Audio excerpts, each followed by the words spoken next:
Hello students, from now onwards we start with our new chapter, our parliament.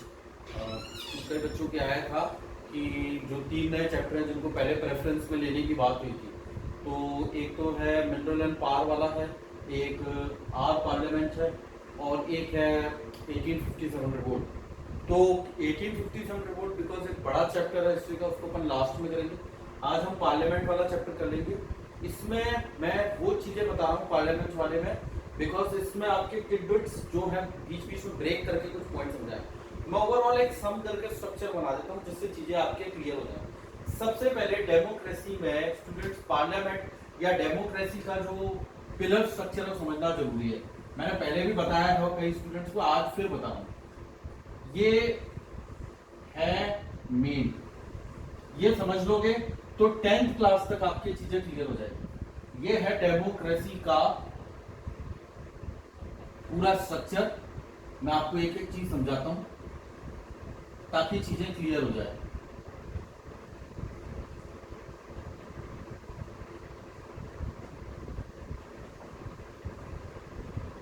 ये समझना बहुत ज्यादा जरूरी है स्ट्रक्चर पूरा डेमोक्रेसी का। देखो स्टूडेंट्स, पार्लियामेंट ये है 4 पिलर। ये 4 पिलर की हाइट्स एक ही रखी है मैंने तकरीबन, और बीच में गैप भी सेम है। Legislative, executive, judiciary, media.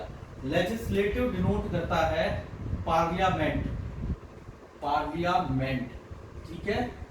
Second होता है एग्जीक्यूटिव, थर्ड होता है जुडिशरी, फोर्थ होता है मीडिया।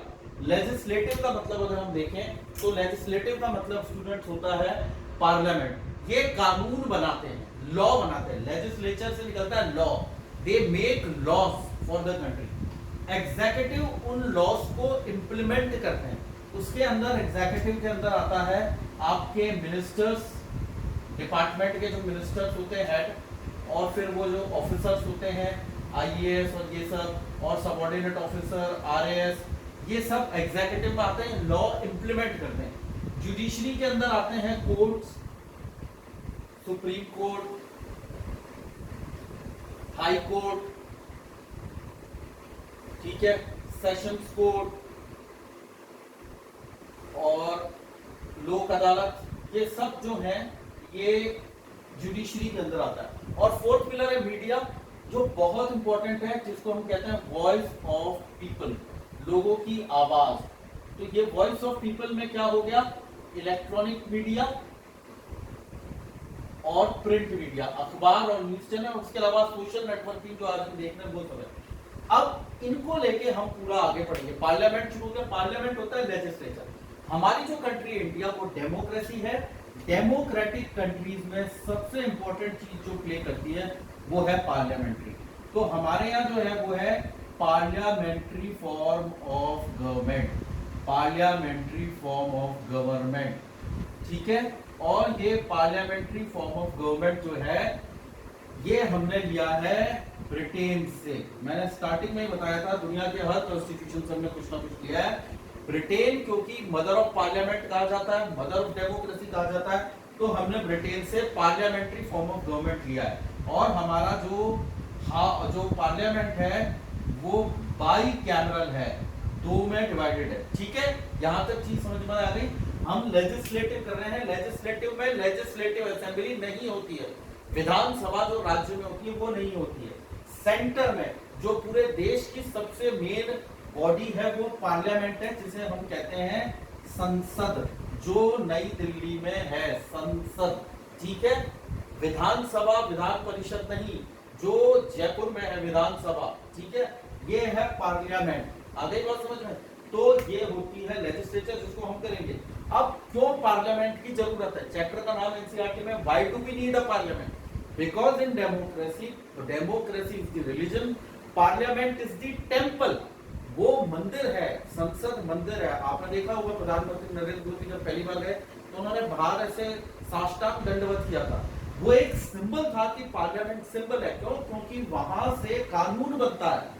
संसद में, डेमोक्रेसी में सबसे इंपॉर्टेंट चीज जो है वो क्या है, वो है parliament, parliamentary form of government. Maximum दुनिया में आज जो है वो पार्लियामेंट्री फॉर्म ऑफ गवर्नमेंट है। एक होती है प्रेसिडेंशियल फॉर्म ऑफ गवर्नमेंट, उसमें भी सेनेट होता है, तो संसदीय जिसको हम कहते हैं वो ये है। ठीक है स्टूडेंट, कंफ्यूज मत होना, कई स्टूडेंट कंफ्यूज हो जाता है कि इसके अंदर लेजिस्लेटिव असेंबली भी है। नहीं, लेजिस्लेटिव असेंबली जो है स्टूडेंट वो होती है विधानसभा, जो कि होती है स्टेट में।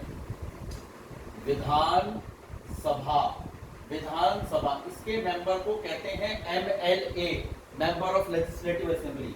ये होती है MP, मेंबर ऑफ पार्लियामेंट। ठीक है, ये दिल्ली में गवर्न। अब जब हमने कब, क्योंकि हम पहले तो 1947 से पहले ब्रिटिशर्स के गुलाम थे, तो सबसे पहले हमने जब 1885 में कांग्रेस की स्थापना हुई, जो हमारी कांग्रेस पार्टी है, 1885 में जब उसकी दिसंबर 1885 में जब कांग्रेस का एस्टैब्लिशमेंट हुआ, तो कांग्रेस ने सबसे पहले डिमांड यही की थी कि हमारे इंडियंस को आप इलेक्ट करें। 1885 में सबसे पहले इलेक्शन की बात हुई थी, क्योंकि पार्लियामेंट क्या डिफाइन करती है? Representative democracy. हम जिनको इलेक्ट करते हैं वो चुनकर, वो इलेक्ट होकर पार्लियामेंट में जाते हैं। जो पार्लियामेंट में बैठे हैं वो मार्स से, बांग्लादेश से, पाकिस्तान से, श्रीलंका से, अमेरिका से नहीं है, वो हमारे बीच के ही है जिनको हमने इलेक्ट किया है। आगे बात समझ में, हम अपने रिप्रेजेंटेटिव्स को इलेक्ट करते हैं और वो पार्लियामेंट में जाते हैं। ये कुछ बातें हैं जो समझ में आनी चाहिए। उसके बाद 1909 का जो गवर्नमेंट ऑफ इंडिया एक्ट था ब्रिटिशर्स का, उसमें सबसे पहले इलेक्शंस, और आपकी बुक में दिया हुआ है उसमें रिप्रेजेंटेटिव इलेक्शन की बात हुई थी। 1909 के गवर्नमेंट ऑफ इंडिया एक्ट में सबसे पहले, गवर्नमेंट ऑफ इंडिया एक्ट में सबसे पहले हम रिप्रेजेंटेटिव इलेक्शंस की बात करते हैं। फिर 1937 में इलेक्शंस होते हैं, और इंडिपेंडेंस जब इंडिया की हो जाती है तो 1952 में पहली बार जनरल इलेक्शंस होते हैं। ठीक है, वापस समझा देता हूं जो अभी तक किया है स्टूडेंट्स। डेमोक्रेसी, रिप्रेजेंटेटिव डेमोक्रेसी के ये 4 इंपॉर्टेंट पिलर है। पहला सबसे इंपॉर्टेंट पिलर है लेजिस्लेटिव, जिसका मतलब होता है पार्लियामेंट, जो कानून बनाता है। धारा 370 कश्मीर से खत्म कर दी। ठीक है, कानून कहां बना? पार्लियामेंट में। अभी देखो एग्रीकल्चर बिल, ठीक है, पार्लियामेंट, जयपुर में नहीं दिल्ली में। ठीक है, तो हम इसको स्टडी करेंगे। अब एक आपके एनसीईआरटी के रूप में दिया हुआ ईवीएम, इलेक्ट्रॉनिक वोटिंग मशीन। 2004 में सबसे पहले हमारे यहाँ इलेक्ट्रॉनिक वोटिंग मशीन हुई थी। उससे पहले कागज का रोल होता था जिसमें ठप्पा लगता था, तो इतने सारे कागजों की आवश्यकता होती थी। ठीक है, उनके लिए पेड़ काटे जाते थे। तो जब से इलेक्ट्रॉनिक वोटिंग मशीन आई है, बुक में दिया हुआ है, कम से कम 8000 पेड़ कटने से बच गए। 2004 में हमारे यहाँ इलेक्ट्रॉनिक वोटिंग मशीन का सिस्टम आ गया। तो हमारा जो है इंडिया इज रिगार्ड, अच्छा आपने सुना भी होगा, India is the world's largest democracy. दुनिया में सबसे बड़ी डेमोक्रेसी इंडिया को कहा जाता है। क्यों? क्योंकि हमारी कंस्टिट्यूएंसी बहुत ज्यादा, वो भी हम आगे करेंगे। पॉपुलेशन के हिसाब से इतने बड़े देश के अंदर डेमोक्रेटिक स्ट्रक्चर को संभालना उसको कहते हैं। ठीक है, अब हम ये करेंगे, इसमें मैं अभी यही आपको एक पूरा समझा देता हूँ कि जो हमारी पार्लियामेंट है उसको किस तरीके से चलाया जाता है और क्या क्या इसके होते हैं।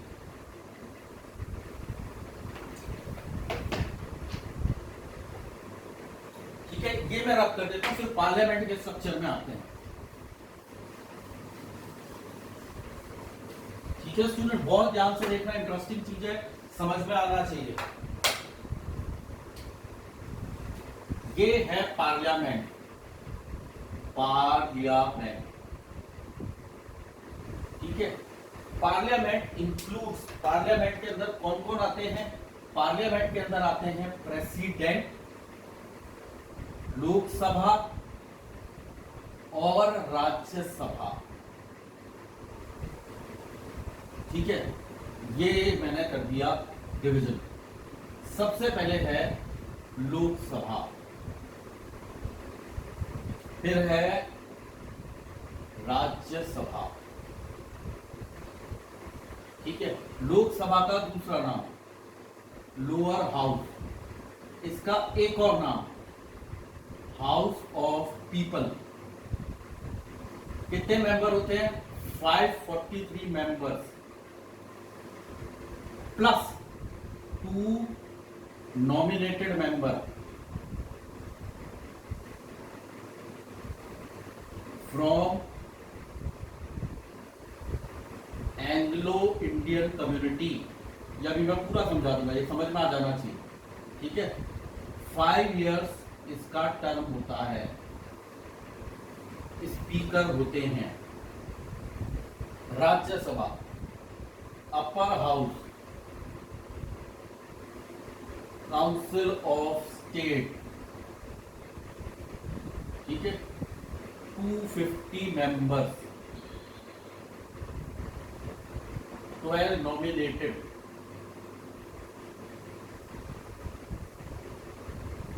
एक चीज direct election, elected by MLA, permanent house.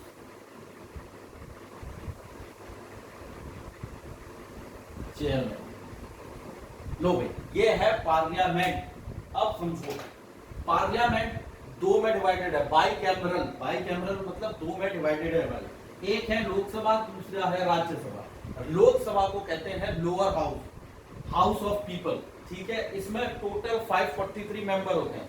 2 members nominated होते हैं प्रेसिडेंट के द्वारा एंग्लो इंडियन कम्युनिटी के।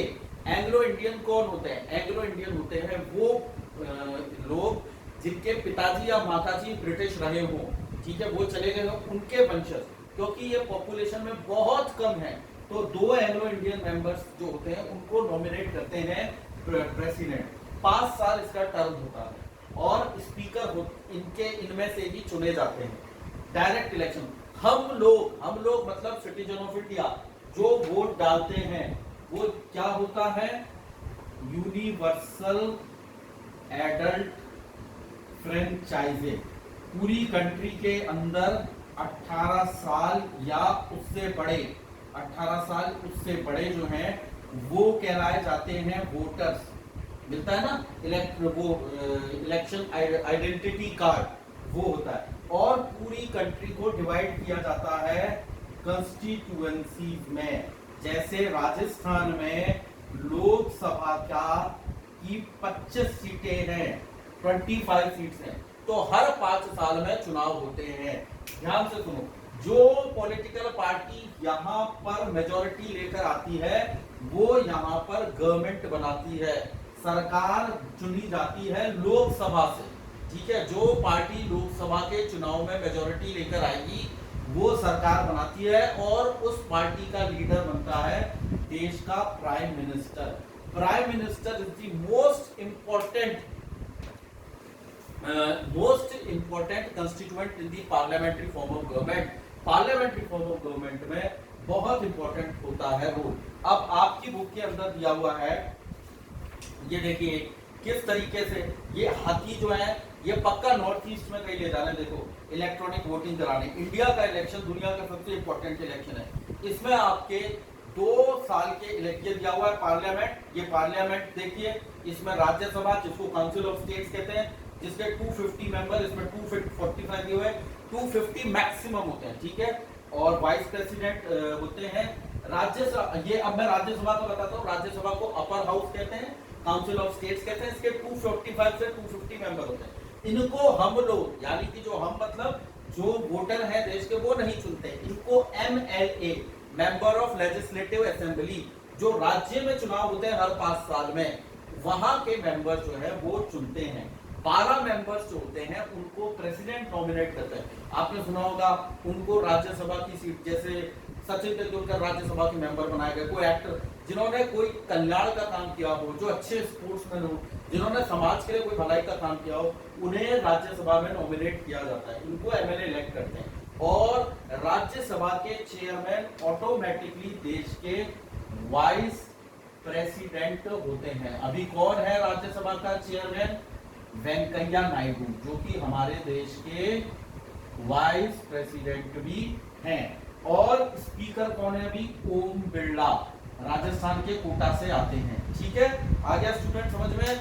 जरूरी है ये, बहुत जिंदगी भर के लिए समझ में आना चाहिए। वापस बता रहा हूँ, बाई कैमरल होता है, ठीक है, बाई कैमरल सिस्टम होता है। लोकसभा, राज्यसभा। लोकसभा को लोअर हाउस कहते हैं। इसके जो मेंबर्स होते हैं वो 543 होते हैं। उनको हम लोग हर 5 साल में इलेक्ट करते हैं। लोकसभा के इलेक्शंस बहुत ज्यादा इंपॉर्टेंट होते हैं पार्लियामेंट के लिए, क्योंकि सरकार लोकसभा से ही चुनी जाती है, ये समझ लीजिए, ठीक है। 5 साल टर्म होता है, इसके स्पीकर उन्हीं में से चुने जाते हैं। जैसे क्लास का मॉनिटर आपकी क्लास से चुना जाएगा, 9th क्लास से तो नहीं आएगा, 10th से नहीं आएगा, 7th से नहीं आएगा, आप ही की क्लास में चुना जाएगा। तो स्पीकर उन्हीं मेंबर्स में से होते हैं। आ गया समझ में। राज्यसभा जो है स्टूडेंट्स वो होती है अपर हाउस, उसे काउंसिल ऑफ स्टेट्स कहते हैं। 245 से 250 के बीच इसके मेंबर्स होते हैं। 12 मेंबर्स को नॉमिनेट करते हैं। ये कभी इसका कोई टर्म नहीं होता है, इसके 2/3 मेंबर हर 3-4 साल में अपने आप रिटायर होते हैं। ये 5 साल इसकी टर्म होती है, लेकिन इसे डिसॉल्व कर सकते हैं। 5 साल से पहले लोकसभा को डिसॉल्व किया जा सकता है, प्रेसिडेंट करते हैं। आगे तो इमरजेंसी लग गई, कोई भी चीज हो गई, प्रेसिडेंट की पावर्स में अपन देखेंगे। राज्यसभा को नहीं किया जा सकता। The vice president of India is simultaneously the chairman of Rajya Sabha. आगे समझ में, वेरी इंटरेस्टिंग। तो अब आपकी बुक में 2 इलेक्शंस जो हुए, 16th लोकसभा इलेक्शन 2014 और 15th लोकसभा इलेक्शन 2009 के वोटिंग रिजल्ट है। मैंने तो 17th लोकसभा इलेक्शंस के भी आपको बता देता हूँ। 17th लोकसभा इलेक्शंस के यहाँ लिख देता हूँ ताकि एक नॉलेज के लिए बताऊं। इसमें आपके पुराने दिए हुए कि किसी की बुक में अगर 17th हो तो अच्छी बात है, लेकिन तो मैं आपको लिख देता हूँ जो 17th लोकसभा इलेक्शन हुई, लोकसभा के इलेक्शंस हुए थे, कब हुए? अप्रैल मई 2019 में हुए। इसमें बीजेपी मैक्सिमम सीट्स लेकर आई, 303 सीट्स बीजेपी लेकर आई और वोटर टर्नआउट था 67.40%। मैं पहले लिख देता हूं फिर आपको बताऊंगा। 2019 8 रिकॉग्नाइज्ड नेशनल पार्टीज हैं इंडिया में, ठीक है। एक चीज स्टूडेंट्स देखिए, आपकी बुक में दिए हुए है कि 2014 के जो इलेक्शंस हुए थे हर 5 साल में हुए, जो लेटेस्ट हुए थे पिछले साल में वो बता रहा हूं। अच्छा, मैं सरकार बनाने के लिए इसके आधे, तो 543 का आधा 272, आपको 272 मेजोरिटी के लिए 272 चाहिए मेजोरिटी के लिए। गवर्नमेंट बनाने के लिए, सरकार बनाने के लिए 272 सीट्स जो पॉलिटिकल पार्टी लोकसभा में लेकर आती है वो गवर्नमेंट बनाती है। तो जो 17th लोकसभा के इलेक्शन हुए थे अप्रैल में 2019 में, उसमें बीजेपी को 303 सीट्स मिली। वो largest party, single largest party बनके आई। और वोटर टर्नआउट क्या होता है, कितने परसेंटेज लोगों ने वोट दिए? तो देखो हमारा फिगर 67.40% लोगों ने वोट दिए, ठीक है। अब इसमें दिया हुआ है नेशनल पार्टी, स्टेट पार्टी, तो ये पुराना है। इसमें Bharatiya Janata party, communist party, Indian national Congress party ये दी हुई है। आज की तारीख में 2019 के इलेक्शंस में हमारे पास 8 recognised national party. National party बड़ी पार्टी होती है जो पूरे देश में चुनाव लड़ती हैं, जिनको लोकसभा का चुनाव लड़ने का होता है। और ये होती है रीजनल पार्टी। आम पार्टी दिल्ली में अरविंद केजरीवाल की, ऑल इंडिया अन्ना द्रविड़ मुन्नेत्र कझगम जो है ना, वो साउथ में जो है। ये जो तृणमूल कांग्रेस है ये अब नेशनल पार्टी हो चुकी है, तृणमूल कांग्रेस, जो ममता बनर्जी वाली बंगाल में। तो ये कुछ पॉलिटिकल रीजनल पार्टी है, ठीक है। सारा दारोमदार इलेक्शन कराने का होता है इलेक्शन कमीशन पे। इलेक्शन कमीशन जो है वो इलेक्शंस कराता है, ठीक है। चीफ इलेक्शन कमिश्नर्स होते हैं, चीफ इलेक्शन कमिश्नर। अब क्या होता है, लोकसभा और राज्यसभा लॉज, कानून जो बनते हैं वो दोनों में Lok Sabha is the powerful house. जो लोकसभा होती है वो पावरफुल होती है राज्यसभा में के कंपैरिजन में। यहाँ सारे बिल पास होते हैं। अभी मॉनसून सेशन चल रहा है, जैसे कृषि विधेयक, एग्रीकल्चर बिल पास कर दिया। अभी जैसे इसकी बीजेपी की मेजोरिटी है तो बिल जल्दी जल्दी पास हो, ठीक है ना, क्योंकि उनकी मेजोरिटी है। भाई बिल पास करने के लिए किसी बिल में 2/3 मेजोरिटी चाहिए होती है, किसी में हाफ चाहिए होती है, किसी में 1/3, अलग अलग तरीके से होता है। बड़े कोई अमेंडमेंट करने हो, कोई बड़ा सुधार करना हो तो बोथ द हाउसेस की मेजोरिटी होती है। कोई भी बिल पास करने के लिए बोथ द हाउसेस की मेजोरिटी चाहिए, दोनों हाउस की मेजोरिटी और प्रेसिडेंट के साइन, ये भी बहुत जरूरी है।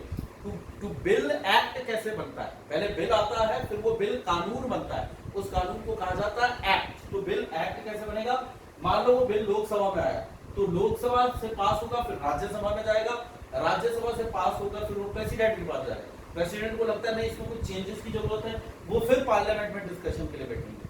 लेकिन जब दूसरी बार भी डिस्कशन करके भेज दिया जाएगा तो प्रेसिडेंट को साइन करना ही होगा। No bill can become act without the ratification of president. President के साइन किए बिना कोई भी बिल पास नहीं हो सकता।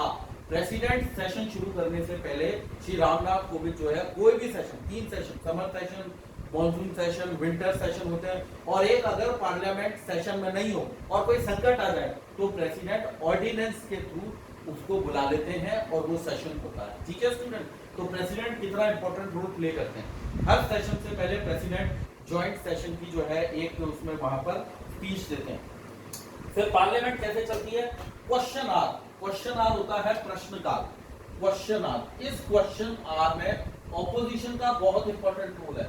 ऑपोजिशन क्या होती है? जो डेमोक्रेसी में जो एक मेजोरिटी लेकर आएगी, बीजेपी मेजोरिटी लेकर आएगी, तो जो बाकी पॉलिटिकल पार्टी है वो कुछ तो सीट्स जीत कर लाएंगी। तो जैसे ये लोकसभा है, लोकसभा में 272, ये 303 सीट्स पे ही है, तो बाकी 200 में जो बैठते हैं वो कहलाए जाते हैं ऑपोजिशन।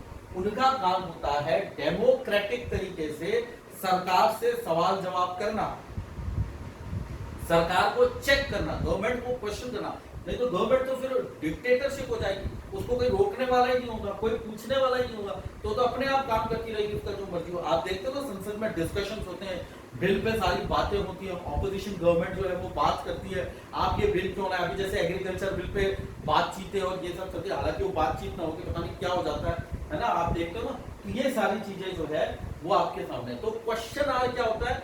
सबसे पहले क्वेश्चन आवर में ऑपोजिशन को मौका दिया जाता है कि ऑपोजिशन सवाल पूछे। जैसे हमने क्लास कर ली, हम जूम सेशन में आपसे क्वेश्चंस पूछते हैं, ठीक है ना। और वैसे भी जो फिजिकल क्लास होती है उसमें ये थोड़ी क्लास में घुसते नीचे आप क्वेश्चन पूछो, पहले हम कोई चीज समझा देते हैं, उसके बाद बोलते हैं now start your question.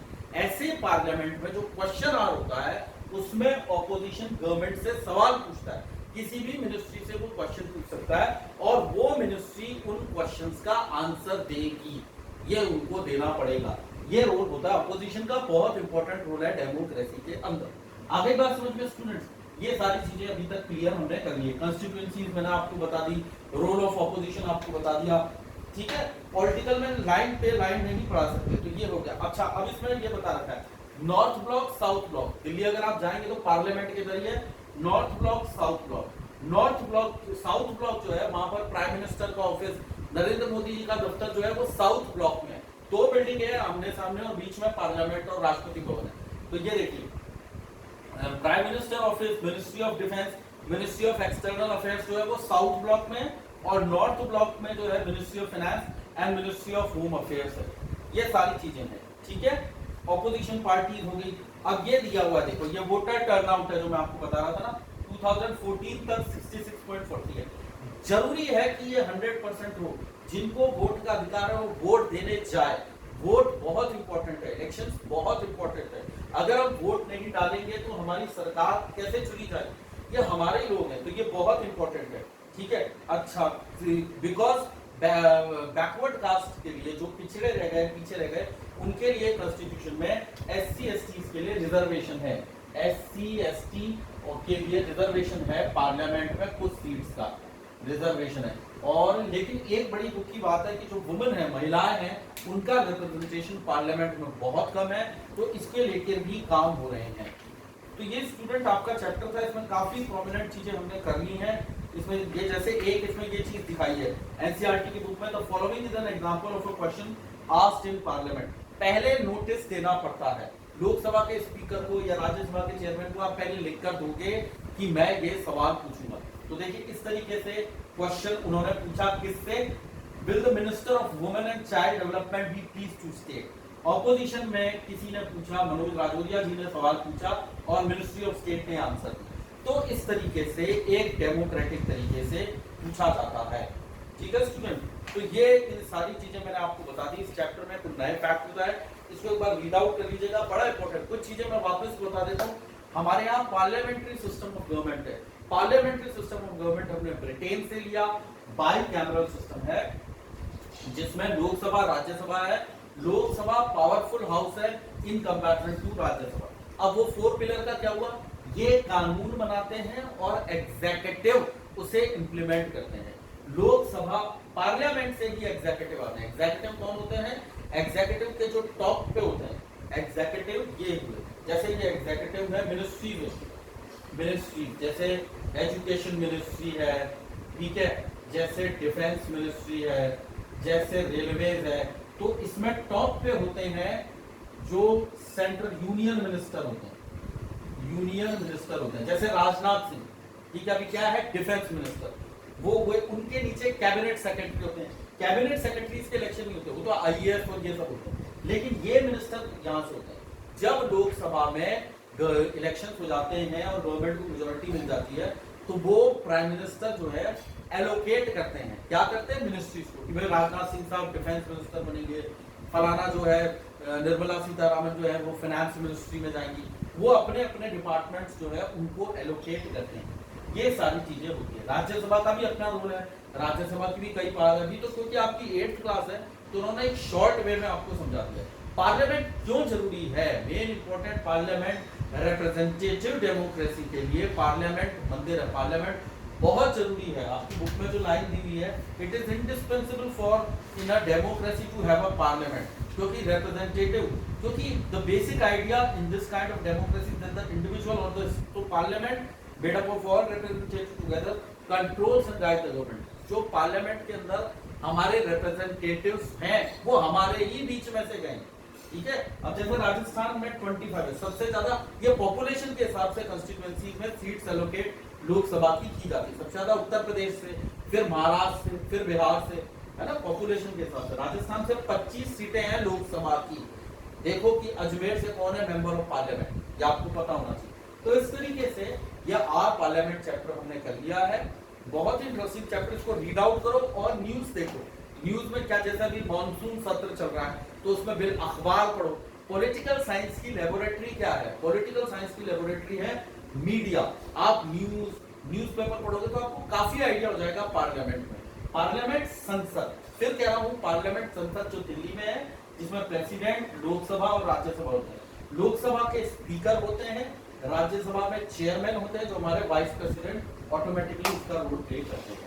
Universal adult franchise 18 साल के या इससे ऊपर जो है उन सबको भारत में वोट देने का अधिकार है। हमारे यहाँ सीक्रेट बैलेट सिस्टम है, कोई ताकत, सुप्रीम कोर्ट, प्रेसिडेंट आपसे नहीं बोल सकता कि आप इसको वोट दो।